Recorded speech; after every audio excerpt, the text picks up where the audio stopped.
നമസ്കാരം. മുഹമ്മദൻ സ്പോർട്ടിംഗ് ക്ലബിനെതിരെ തകർത്താടിയിരിക്കുന്നു കേരള ബ്ലാസ്റ്റേഴ്സ്.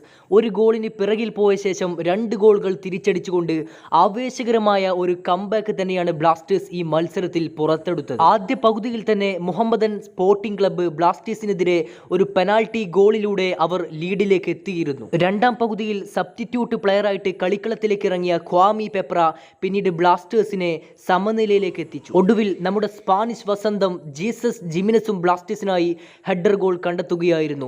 ഇതോടെ കേരള ബ്ലാസ്റ്റേഴ്സ് ഈ മത്സരത്തിൽ ഉജ്ജ്വലമായി തിരിച്ചു വരികയും 1-നെതിരെ 2 ഗോളുകൾക്ക് വിജയം കൈവരിക്കുകയും ചെയ്തു. ഏതായാലും രണ്ടാം പകുതിയിൽ ആവേശകരമായ ഒരു മത്സരം തന്നെയായിരുന്നു ബ്ലാസ്റ്റേഴ്സിന്റെ ഭാഗത്ത് നിന്നും കാണാനായിട്ട് സാധിച്ചിരുന്നത്. അവസാന നിമിഷത്തിൽ നമ്മുടെ ഗോൾ കീപ്പറായിട്ടുള്ള സോം കുമാറിന്റെ ഭാഗത്ത് നിന്നും ഒരു കിടിലൻ സേവ് നമുക്ക് കാണാൻ സാധിച്ചിരുന്നു. അതല്ലെങ്കിൽ ഒരുപക്ഷെ മത്സരം സമനിലയിലേക്ക് എത്തുമായിരുന്നു. അവസാന നിമിഷം സോം കുമാർ നമ്മുടെയെല്ലാം രക്ഷകനായിട്ട് അവതരിക്കുകയായിരുന്നു. ഏതായാലും കൊൽക്കത്തൻ മണ്ണിൽ ബ്ലാസ്റ്റേഴ്സ് തകർത്താടിയിരിക്കുന്നു. 1-നെതിരെ 2 ഗോളുകൾക്ക് മുഹമ്മദൻ സ്പോർട്ടിംഗ് ക്ലബിനെ ബ്ലാസ്റ്റേഴ്സ് ഇന്നത്തെ മത്സരത്തിൽ പരാജയപ്പെടുത്തിയിരിക്കുന്നു. മത്സരത്തെക്കുറിച്ചുള്ള നിങ്ങളുടെ അഭിപ്രായങ്ങൾ തീർച്ചയായിട്ടും താഴെ കമന്റായി രേഖപ്പെടുത്തൂ. കൂടുതൽ കായിക വാർത്തകളും വിശേഷങ്ങളുമായിട്ട് വീണ്ടും എത്താം.